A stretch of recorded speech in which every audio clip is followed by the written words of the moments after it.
জি সাহেব উনি আইন রক্ষায় ব্যস্ত।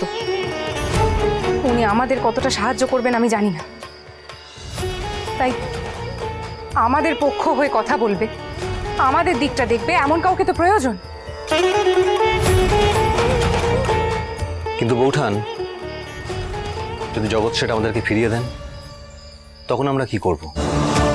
এমনিতেই খুব বেশি মোহর আমাদের কাছে নেই, আপনাকে রাখবো কোথায়? আর খাবার দাবার তারই বা কি ব্যবস্থা হবে? দেখুন বৌঠান, আমরা সমস্ত রকম কষ্ট সহ্য করতে পারি, কিন্তু আপনি তা পারবেন না। তার উপর সুরক্ষার বিষয় রয়েছে। তাড়াহুড়োর মধ্যে আপনি কোনো অস্ত্র আনলেন না, আমরা কেউ আনিনি। আর এই পথ খুবই বিপদসংকুল। একটু হঠকারিতা হয়ে গেল না? আমরা বরং আজ ফিরে যাই, কাল সমস্ত প্রস্তুতি নিয়ে বরঞ্চ। না দয়ারাম দাদা, আমি জানি যে আমি হঠকারী সিদ্ধান্ত নিয়েছি, কিন্তু আমি এও জানি যে নাটোরের মহলে হাত গুটিয়ে বসে থাকলে আমরা কিন্তু কোনোভাবেই মহারাজা রঘুরাজকে সুবিচার পেতে সাহায্য করতে পারবো না। এসাদ ঠাকুরপোর সিংহাসনের প্রতি এমন লোভ, তিনি কোনোদিন মহারাজা রঘুরাজকে কারাগারের বাইরে বের হতেই দেবেন না। আর এ কথা মনে রাখবেন, এসাদ ঠাকুরপো কিন্তু একা নয়, তার সঙ্গে খুড়োমশাইও আছেন। এই ফৌজদার গাজী শামশের দীর্ঘদিন ধরে ক্ষমতায় ছিলেন।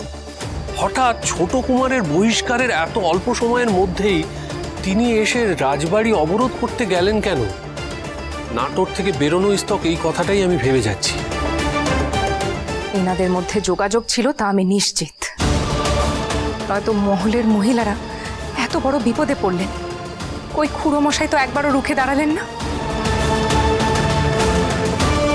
মান সম্মানের অজুহাত দিয়ে ঘরের দৌড় দিয়ে বসে রইলেন কেবল।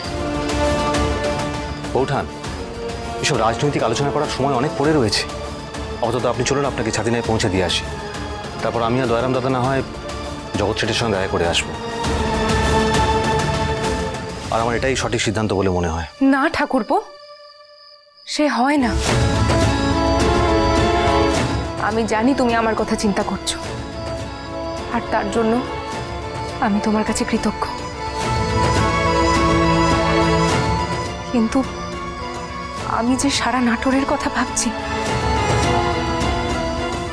নাটোরের রক্ষা করা আমার কর্তব্য। আমি মহারাজকে দেখেছি, তিনি নাটোরের সাধারণ মানুষের দুঃখ দুর্দশা বোঝেন। আমাদের প্রজার প্রতি তিনি সহানুভূতিশীল।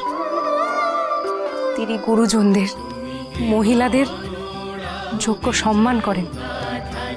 এসাদ ঠাকুরপো এগুলো কিছুই বোঝে না, তিনি কাউকে সম্মান করেন না।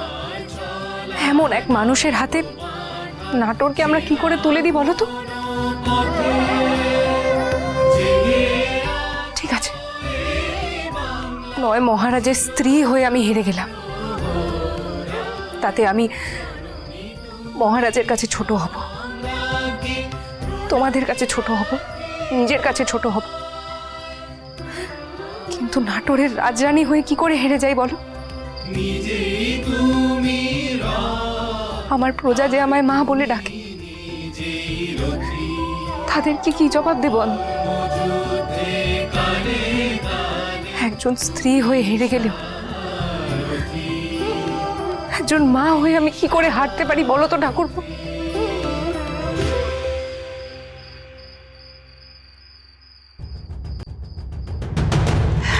নেই নেই নেই নেই নেই, কে নেই? ভবানী? আরে বাবা, ওই অগরের মেয়ে নেই। বিছানার মধ্যে একখানা বালিশ রেখে চাদর চাপা দিয়ে পালিয়ে গেছে। পালিয়ে গেছে? বুঝেছে, সে বুঝে গেছে যে তাকে দিয়ে আমরা এখানে রান্না করাবো, তাই সে পালিয়েছে। না না না না না না, ও এত আবুদা মাইয়া নয়। ওই দুইখানে রান্না করানোর জন্য পালাইবে এমন নয়। ও পালাইছে মানে কি দেখছো? নিজেদের কাম কাজ নাই। ও পালাইছে মানে ওই পেশাদের বিরুদ্ধে কিছু করবার জন্য পালাইছে। কোথায় গেছে কোথায় গেছে? আমি কই কি যে এর মধ্যে যেটা ওই আবুদা মাইয়াটার খুব পেয়ারের লোক, তারে জিজ্ঞাসা একবার। এটা যাও যাও। এই যে একখানা কথা জিগাইছি, একেবারে সত্যি সত্যি কইবে। যদি মিথ্যা বলো, যাই নাও যদি না বলো, তাইলে কিন্তু খুব খারাপ হইব, একেবারে রাজার সাজা পাইবে। বলো, ওই মাইয়া গেছে কোথায়? ঈশ্বরের নামে শপথ কইরা কইতাছি, আমরা কিছুই জানি না। সত্য। শোনো নে, বলছিলাম কি, আমার মনে হয় এরা কিছু জানে নে। পিসি ঠাকমা, সময় থাকতে থাকতে পেশা দাদাকে কবরখানা দিতে হবে। দেখুন বৌঠান, আপনি আবেগতাড়িত হয়ে পড়েছেন, আর সেটা খুব স্বাভাবিক। কিন্তু বাস্তব হলো কান্ত দাদা এবং রঘুরাজাকে মুক্ত করার জন্য প্রচুর অর্থের প্রয়োজন, অন্তত আমার তাই মনে হয়। হ্যাঁ, কখন যে কাকে কত অর্থ উৎকোচ দিতে হয় কে জানে। দয়ারাম দাদা, আমি বরং বাবা মশাইয়ের সঙ্গে গোপনে যোগাযোগ করছি।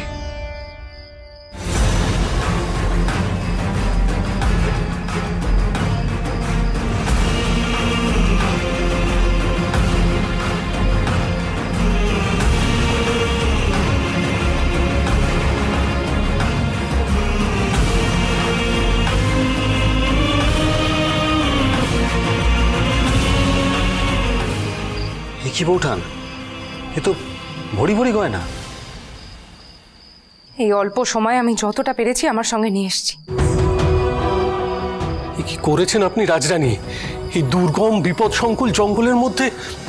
বিশ্বেশ্বর, তুমি কি সঙ্গে কোনো আগ্নেয়াস্ত্র নিয়ে এসেছো? আগে না কর্তা, সেই সুযোগ খানার পাইলাম কই?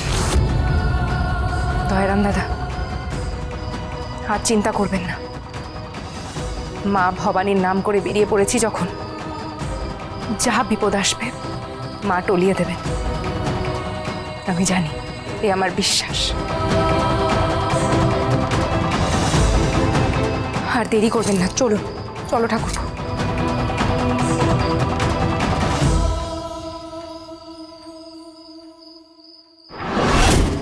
আইতাছে, সবাই হইতেই আইতাছে। এই পথে আমি গঙ্গাধর ডাকাত যদি ধরি, তাইলে পরাণ খানার বাসে না পুরুষ মাইসের। জয় মা কালী, জয় মা কালী।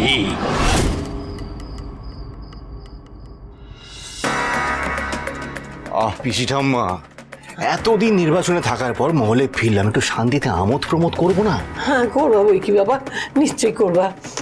কি করে করব? তোমরা করতে দিচ্ছ কই? একটু ভবানী বৌঠানকে চোখে চোখে রাখতে পারলে না? কোথায় গেল সে মাইয়া? কি চোখে চোখে রাখার মতো মাইয়া নাকি? চোখের পলক ফেলতে না ফেলতে কোথায় উদয় হয়ে গেছে।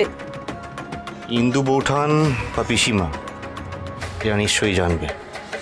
একটু গিয়ে খোঁজ নাও, দেখো কোনো খোঁজ পেলে আমাকে জানাস কিন্তু। চল দেখিনি, চল আমার সঙ্গে চল। বামশাই, শুনেছেন? ভবানী বৌঠান, রাজরাজেশ্বরী রানী ভবানী মহল থেকে গায়েব। কি বলছো? কি আর বলছি, সত্যি কথাই বলছি।